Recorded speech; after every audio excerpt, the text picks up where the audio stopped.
Okay, Chapter 2. Return to the inn. A shock, the oath is broken. Nearly everyone in Solus managed to drop into the inn of the last home sometime during the evening hours these days. People felt safer in crowds. Solus had long been a crossroads for travelers. They came northeast from Haven, the Seeker capital. They came from the elven kingdom of Qualinesti from the south. Sometimes they came from the east across the barren plains of Abanassiania. That's a good one. Throughout the civilized world, the Inn of the Last Home was known as a traveler's refuge and a center for news. It was the inn that the three friends turned their steps. The huge, convoluted trunk rose through the surrounding trees. Against the shadow of the Valenwood, the colored panels of the inn's stained glass windows glittered brightly, and the sounds of life drifted down from the windows. Lanterns hanging from the tree limbs lit the winding stairs. Through the autumn nights was, I'm sorry, though the autumn night was settling chill amid the Valenwoods of Solus, the travelers felt the companionship and memories warm the soul and wash away the aches and sorrows of the road. The inn was so crowded on this night that the three were continually forced to stand aside on the stairs to let men, women, and children pass them. Tanis noticed that the people glanced at him and his companions with suspicion, not with the welcoming looks they had given 5 years ago. Tanis's face grew grim. This was not the homecoming he was dreaming about. Never in his 50 years had he lived in Solus had he felt such tension. The rumors he had heard about the malignant corruption of the Seekers must be true. 5 years ago, the men calling themselves the Seekers, we seek the new gods, had been a loose-knit organization of clerics practicing their new religion in the towns of Haven, Solus, and the Gateway. These clerics had been misguided, Tanis believed, but at least they were honest and sincere. In the intervening years, however, the clerics had gained more and more status as their religion flourished. Soon they had become concerned not so much with glory in the afterlife as with power on Kryn. They took over the governing of towns with the people's blessing. A touch on Tanis's arms interrupted his thoughts. He turned and saw Flint silently pointing below.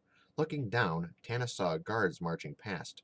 Walking in parties of four, armed to the teeth, they strutted with an air of self-importance. "At least they're humans, not goblins," Flint said. "The goblins sneering when I mentioned the High Theocrat," Tanis mused, "as if they were working for someone else. I wonder what's going on." "Maybe our friends will know," Flint said. "Well, if they're here," Tasselhoff added, "a lot could have happened in 5 years." "They'll be here. Oh, sorry. They'll be here if they're alive," Flint added in an undertone. "It was a sacred oath we took to meet again after 5 years had passed and reported that we'd found out about the evil spreading in the world. To think we should have come home and find evil at our doorsteps." "Hush! Shh!" Several passerbys looked so alarmed at the dwarf's words that Tanis shook his head. "Better not talk about it here," Tanis advised. Reaching the top of the stairs, Tass flung open the door wide. A wave of light, noise, heat, and familiar smell of Odic's spiced potatoes hit them full in the face, and engulfed them and washed over them soothingly. Odic, standing behind the bar as they always remembered him, hadn't changed, except maybe growing stouter. The inn didn't appear to have changed either, except growing more comfortable. Tasselhoff, his quick kinder eyes sweeping the crowd, gave a yell and pointed across the room. Something else hadn't changed either. The firelight gleaming on a brightly polished, winged dragon helm. "Who is it?" asked Flint, straining to see. "Caraman," Tanis replied. "Then Raceland will be here too," Flint said without a great deal of warmth in his voice. Tasselhoff was already sliding through the muttering knots of people, his small, lithe body barely noticed by those he passed. Tanis hoped fervently that the Kender wasn't acquiring any objects from the inn's customers. Not that he stole things. Tasselhoff would have been deeply hurt if anyone accused him of theft. But the Kender had an insatiable curiosity and various interesting items belonging to other people always had a way of falling into Tass's possession. The last thing Tanis wanted tonight was trouble. He made a mental note to have a private word with the Kender. The half-elf and the dwarf made their way through the crowd with less ease than their little friend. Nearly every chair was taken, every table filled. Those who could not find room to sit down were standing, talking in low voices. People looked at Tanis and Flint darkly, suspiciously, or curiously. No one greeted Flint, although there were several who had been long-standing customers of the dwarven metalsmith. The people of Solus had their own problems, and it was apparent that Tanis and Flint were now considered outsiders. A roar sounded from across the room from the table where the dragon helm lay, reflecting the light from the fire pit. Tanis's grim face relaxed in a smile when he saw the giant Caraman lift little Tasselhoff off the floor in a bear hug. Flint, wandering through a sea of belt buckles, can only imagine the sight as he listened to Caraman's booming voice answering Tasselhoff's piping greeting. Caraman had better look to his purse, Flint grumbled, or count his teeth. The dwarf and the half-elf finally broke through the press of people in front of the long bar. The table where Caraman sat was shoved against the tree trunk. In fact, it was sitting in an odd position. Tanis wondered why Odic had moved it when everything else remained exactly the same. But the thought was crushed out of him, for it was his turn to receive a warrior's affectionate greeting. Tanis hastily removed the long bow and quiver from his back before Caraman crushed them into kindling. "My friend!" Caraman's eyes were wet. He seemed about to say more, but was overcome by emotion. Tanis was also momentarily unable to talk, but this was because he'd had the wind squeezed out of him by Caraman's muscular arms.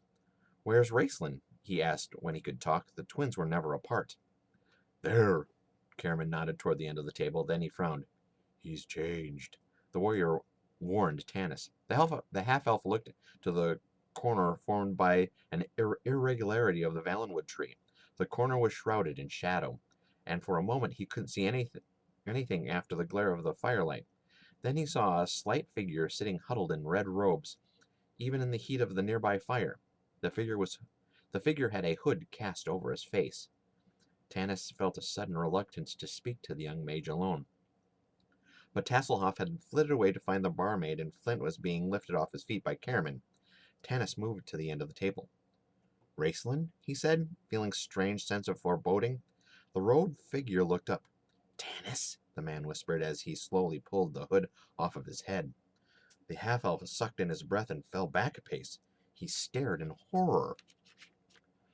The face had turned toward him from the shadows was a face out of a nightmare. "Changed," Caraman said. Tanis shuddered. Changed wasn't the word. The mage's white skin had turned a gold color. It glistened in the firelight with a faint metallic quality, looking like a gruesome mask.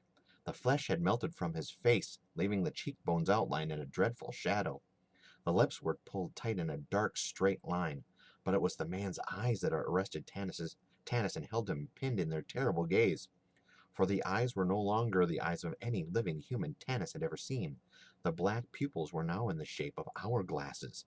The pale blue irises Tanis remembered now glittered gold. I see my appearance startles you," Raceland whispered. There was a faint suggestion of a smile on his thin lips.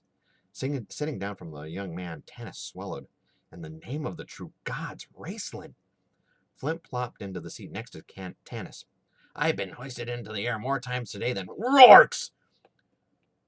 Flint's eyes widened. "What evil is work here? Are you cursed?" the dwarf gasped, staring at Raceland. Caraman took a seat next to his brother. He picked up his mug of ale and glanced at Raceland. "Will you tell them, Race?" he said in a low voice. "Yes," he said, drawing the words out into a hiss that made Tanis shiver. The young man spoke in a soft, wheezing voice, barely above a whisper, as if it were all he could do to force the words out of his body. His long, nervous hands, which were the same golden color of his face, toyed absently with his uneaten food on the plate before him. "Do you remember when we parted 5 years ago?" Raceland began. My brother and I planned a journey so secret I could not even tell you, my dear friends, we were going. There was a faint tone of sarcasm in the gentle voice. Tanis bit his lip. Raceland had never, in his entire life, had any dear friends. The, the test? Tanis repeated, stunned. But you were too young. What? 20? The test is only given to mages who have studied years and years. You can imagine my pride, Raceland said coldly, irritated at the interruption. My brother and I traveled to the secret place, the fabled Tower of High Sorcery, and there I passed the test. The mage's voice sank. And there I nearly died. Caraman choked, obviously in the grip of something more emotional.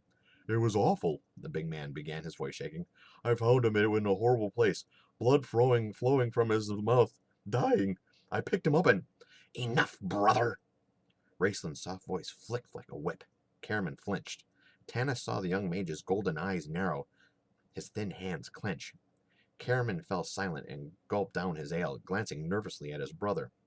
There was certainly a new strain, a tension between the twins. Raceland drew a breath and continued. When I awoke, the mage said, my skin had turned this color, a mark of my suffering. My body and my health are irretrievably shattered, and my eyes, I see through hourglass pupils, and therefore I see time as it affects all things. Even as I look at you now, Tanis, the mage whispered, I see you dying slowly, by inches, and so I see every living thing. Raceland's thin, claw-like hands gripped Tanis's arm. The half-elf shivered at the cold touch and started to pull away, but the golden eyes and the cold hand held him fast. The mage leaned forward, his eyes glowing feverishly. But I have power now, he whispered. Parsalan told me the day would come when my strength would shape the world. I have power and, he gestured, the staff of the Magius. Tanis looked to see the staff leaning against the Valenwood trunk within easy reach of Raceland's hand. It was a plain wooden staff, a ball of bright crystal clutched in a disemboweled golden claw carved to resemble the talon of a dragon, gleamed at the top. Was it worth it? Tanis asked quietly. Raceland stared at him, then his lips parted in a caricature of a grin. He withdrew his hand from Tanis's arm and folded his arms in the sleeves of his robe. Of course, the mage hissed. Power is what I have always long sought, and still seek. He leaned back, and his thin figure melted in the shadows until all Tanis could see were the golden eyes glittering in the firelight.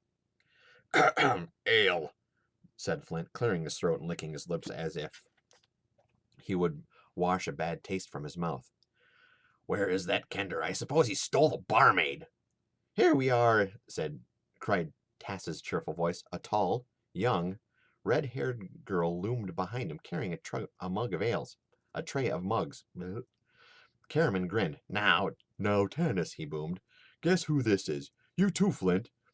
If you win, I'll buy this round. Glad to take his mind off of Raceland's dark tale, Tanis stared at the laughing girl. Red hair curled around her face, her green eyes danced with fun.